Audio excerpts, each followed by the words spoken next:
We are now going to have a look at how you can add the full article to the references in your library. There are 3 ways you can do this. The first of these is when you have downloaded the full article, whether it be a PDF or in another format, and you can attach it to the reference similar to you as attaching in an email. To do this, you can either highlight the reference and in the summary option, come to attach file and select where you saved your file. You can also access it in the edit option by moving down to the file attachments field, and the attach file button is also there.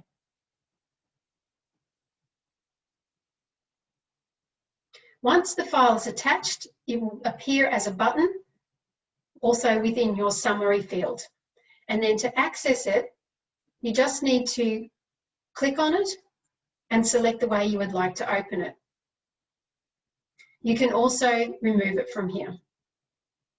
So within the option in EndNote, it does give you the ability to add annotations, etc. EndNote creates a copy of the PDF, so you will have the original PDF as well. If you make any annotations in the EndNote copy, you have to be in EndNote to see them. If you created annotations on your original and then save it to EndNote, those annotations will be available through EndNote. As you can see, it also opens as a separate window. So we'll just close out of that to return to our references. The second method that EndNote provides is where if you have PDFs already downloaded and the reference is not in your library, you can try importing the PDF, and where possible, EndNote will create the full reference details based on that PDF and also attach it. Unfortunately, not all PDFs can be read by EndNote in this way, and you won't know until you try it. However, if you would like to do it this way, come up to File, and then into Import, and then to File, and this will be the same on a Mac. You are also able to import a folder. So if you have a collection within a folder of PDFs, you can try importing the entire folder rather than one by one. If you're on a Mac and you can't see these options, just click on the Options button, which should be on the bottom left, and you'll be able to see them then.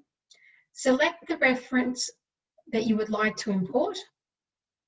Ensure your import option is saying PDF and click on Import. When it works,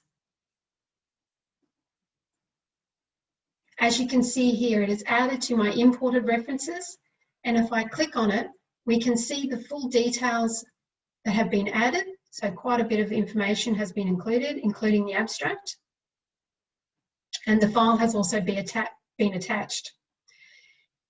If the PDF doesn't work, it will create a reference, but the only detail in there will be the attachment and the name of the PDF file. You will then need to manually add the details from the PDF into your record here. Once you have done that, if necessary, click on Save.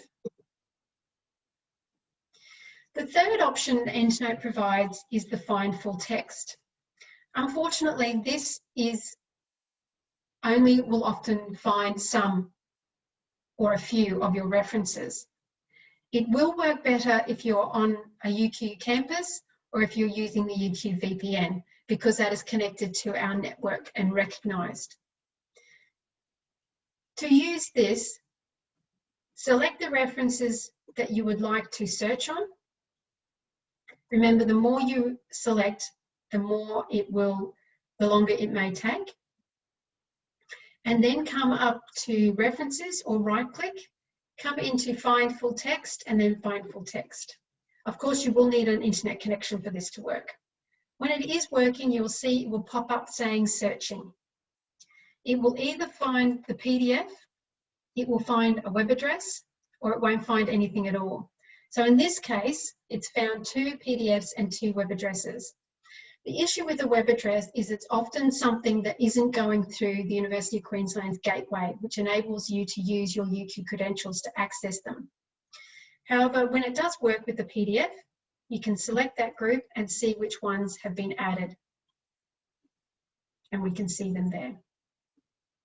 So the three methods of adding the full articles is attaching a PDF you've already downloaded, attempting to import a PDF you have downloaded, or you can use the Find Full Text to see if it can locate it that way.